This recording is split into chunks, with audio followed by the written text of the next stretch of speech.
Hi friends, நாம் இப்போ இந்த வீடியோவில் எதை பற்றி பார்க்க போகிறோம் அப்படின்னா, தற்போது போட்டி முடிஞ்சதுக்கப்புறம் சிஎஸ்கே அணி கேப்டனான மகேந்திர சிங் தோனி அவர்கள் இந்த சீசனில் சிஎஸ்கே அணி மோசமாக செயல்பட்டதுக்கு நானும் ஒரு காரணம், இதனால் ரசிகர்கள் அனைவருக்கிட்டையும் நான் மன்னிப்பு கேட்டுக்கிறேன் அப்படின்னு அவங்க ரொம்ப ஓப்பனாக போஸ்ட் மேட்ச் ப்ரெசன்டேஷனில் பேசியிருக்காங்க. இது பார்த்திங்கன்னா சிஎஸ்கே ஃபேன்ஸ்க்கும் ஆச்சரியத்தை ஏற்படுத்தியிருக்கு.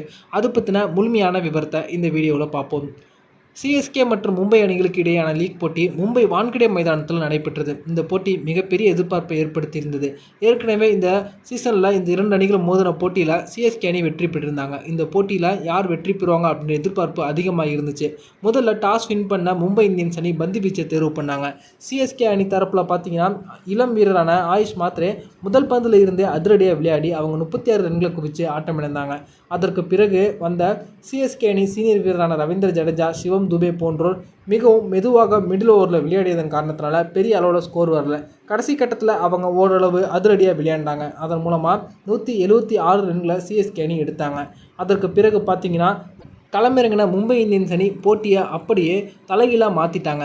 அதுவும் சிவம் துபேவும் ரவீந்திர ஜடேஜா அவர்களும் ப்ளே பண்ணும்போது மிடில் ஓவரில் ரன் எடுப்பதற்கு ரொம்ப சிரமப்பட்டாங்க. இதன் மூலமாக அவங்க இந்த ஆடுகளம் பார்த்திங்கன்னா ரொம்ப பேட்டிங் செய்வதற்கு கடினமாக இருக்குது போல் அப்படின்றத அவங்க வெளிக்காட்டினாங்க. ரசிகர்களும் இந்த ஒரு ஸ்கோர் சேஸ் பண்ணதுக்கு ரொம்ப ஒரு கடினமான ஸ்கோராக இருக்கும் அப்படின்னு நினச்சாங்க. காரணம், அந்தளவுக்கு பிச்சில் அவங்க பெரிய அளவில் அதிரடியாக விளையாட முடியலை.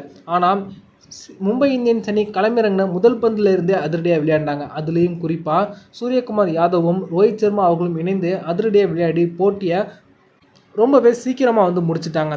இதுக்கப்புறம் பேசிய சிஎஸ்கே அணி கேப்டனான மகேந்திர சிங் தோனி அவர்கள் என்ன சொல்லியிருக்காங்க அப்படின்னா, எப்போதும் எங்களுடைய பாணியிலேயே இந்த சீசன்லையும் விளையாடலாம் அப்படின்னு நினச்சோம். அதாவது சீனியர் வீரர்கள் மட்டுமே வச்சு அணியில் இந்த சீசனில் கப்படிச்சிடலாம் அப்படிங்கிறது தான் எங்களுடைய திட்டமாக இருந்துச்சு. ஆனால் அனைவரும் சில இடங்களில் முக்கியமான போட்டிகளில் சரியான ஃபார்மில் இல்லாததன் காரணத்தினால எங்களால் அந்த போட்டியில் வின் பண்ண முடியலை.